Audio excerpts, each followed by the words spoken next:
My name is Margot Zeiss and I was born in Gelsenkirchen, Germany in June of 1923.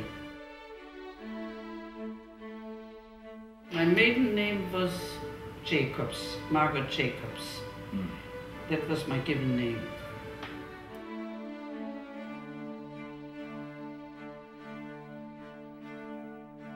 My childhood was beautiful. We were 4 children and we really had a good time.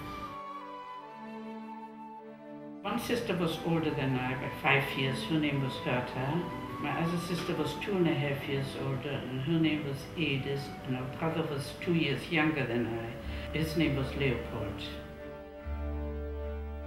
My mother died of a tumor in the brain. Our father traveled throughout the country to find a doctor that could help her.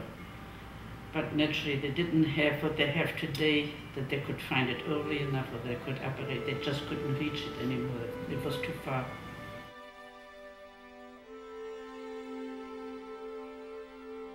Our father could no longer take care of 4 children and work at the same time. So we were sent to this orphanage in Kassel.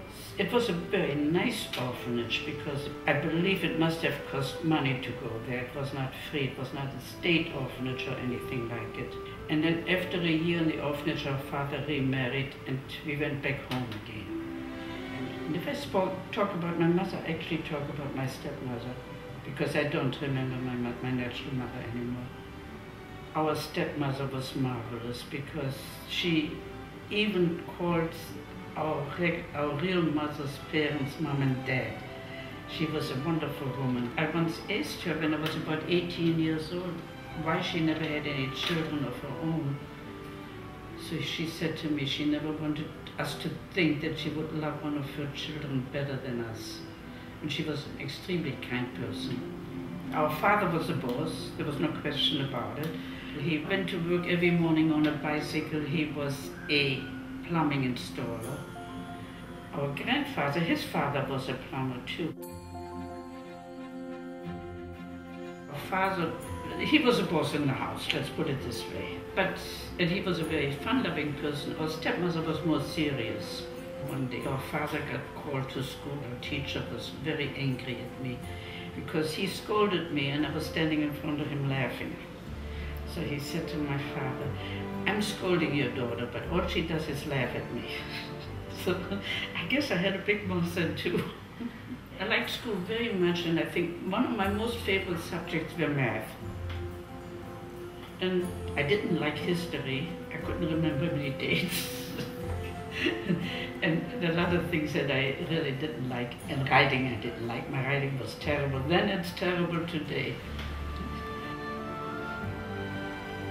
In the summer, it was a custom in Germany that the kids that lived in the city got out of the city into the country so they get some fresh air. Our grandparents on our mother's side lived in Altenlothheim. Our vacations were wonderful there and we played outside all the time. We were able to take our vacations until in the mid-30s, when anti-Semitism in that particular town became too hard. People couldn't go out on the street anymore. The children would throw stones at them, and so our grandparents said we shouldn't come anymore because there was just no way that we could have any vacation.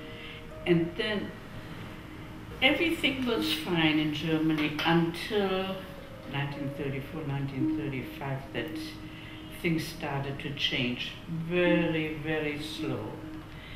First, they came to the houses and they asked us whether we had shortwave radios. And said yes.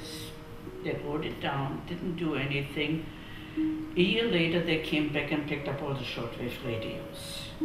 Then they came around and wanted to know whether we had any silver. Flatware and things like that. We said yes. A year later, they came around and picked it up. I mean, they did things very, very methodical. They were so accurate in everything and they knew where everybody lived.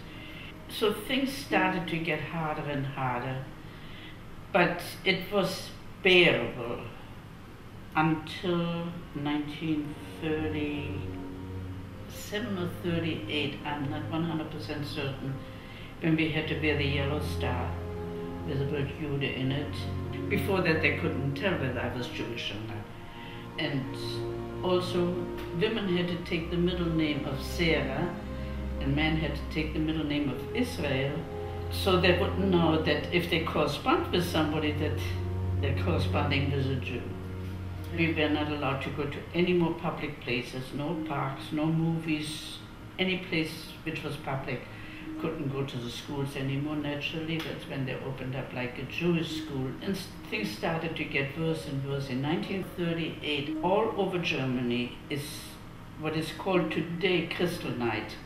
They broke all the windows in all the Jewish stores, they burned the temples, and they took a lot of men away to concentration camps.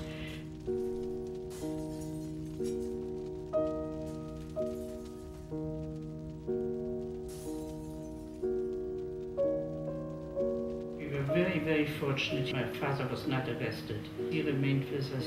After that, naturally, all the Jewish stores were closed, and then our father could no longer do his work, and they also closed the Jewish bank accounts. Since we could not work at all in Germany, we couldn't go into any store, we couldn't work at any trade or anything. We all went to work in a household with people that were able to have somebody. Some people got a special permit to hire somebody. Like when I was about 17 or 18 years old, I was working in a old age home actually. My oldest sister went to Holland because Holland had opened up its doors to the Jewish girls at the age of 18 that would be able to come to Holland and be there as house daughters. They called it house daughters. They kept them in the house and they did some household chores and whatever was necessary. But they got them out of Germany. I think England did the same thing. I was too young to go. I couldn't go. My other sister was living at the time in Hamburg at a job there. And then I think in 1938 or 1939, they closed the borders for all the people that were between the ages of 18 and 60 or 65.